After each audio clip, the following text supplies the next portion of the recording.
네, 보신 것처럼 윤 대통령이 정치인 체포를 지시했다는 진술들이 공개됐고 또 증거로도 채택됐으며 언제 선고가 나올지 그 윤곽도 잡혀가고 있습니다. 탄핵 심판을 취재하고 있는 여도현 기자와 자세히 짚어보겠습니다. 자, 여 기자, 이게 탄핵 심판 결과에 따라 조기 대선이 또 이어질 수 있기 때문에 굉장히 관심이 큰데요. 3월 초중순으로 예상이 된다고요? 네, 오늘 재판부는 변론을 시작하면서 이 20일에 예정된 증인 신문에 이 기일 변경은 없다라고 못 박았습니다. 네. 뭐 1시간 정도 신문이 좀 연기가 되기는 했지만 이 기일을 새로 잡진 않은 겁니다. 특히 재판관들은 이런 점이 만장일치로 결정됐다라는 점을 강조했는데요. 일단 네. 달력을 보면서 향후 전망을 좀 보겠습니다. 20일 신문할 증인 3명은 이 모두 대통령 측에서 요청한 증인이기 때문에 여기서 증인이 더 추가로 채택될 가능성은 거의 없어 보입니다.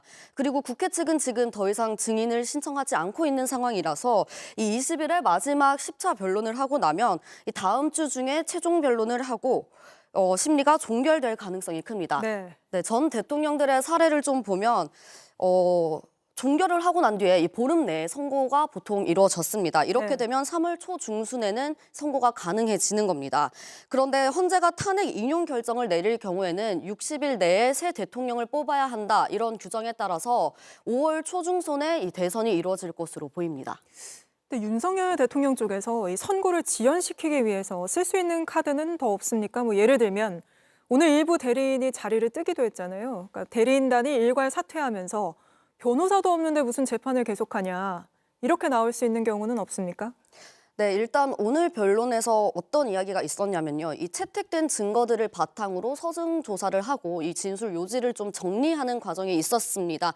여기에 군 사령관들의 진술 조서가 포함됐는데요. 윤 대통령 측 대리인인 조대현 변호사가 이의 신청을 하고 받아들여지지 않자 그대로 가방을 들고 나가는 모습이 포착됐습니다. 다른 대리인들도 나갔다가 들어오는 걸 반복했는데요. 이 헌재의 결정에 계속해서 불만을 표시하고 있는 모양새입니다. 앞서서도 지금처럼 심리를 진행하면 이 중대한 결심을 하겠다 이런 예고도 했는데 대리인단 총사퇴로 심리를 지연시키려는 게 아니냐 이런 관측이 나왔습니다.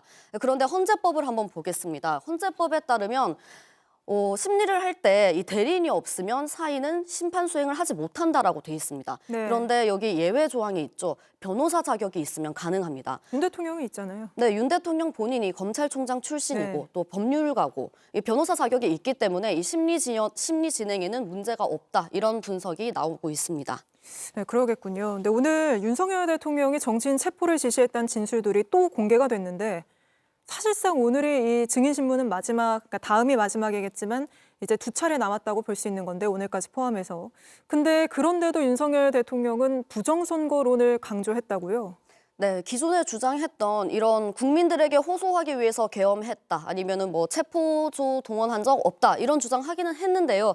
역시나 부정선거 설명에 집중했습니다. 이 투표지가 붙어 있는 모습을 보여주는 그런 영상도 재생했는데 이런 증거들 앞서서 계속 설명드린 것처럼 대법원에서 모두 검증을 했고 문제 없다라고 판단한 것들입니다.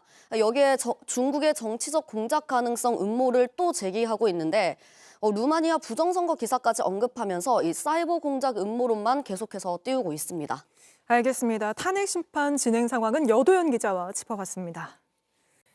JTBC 뉴스를 시청해 주셔서 고맙습니다. 저희는 저녁 6시 30분 뉴스룸에서 뵙겠습니다.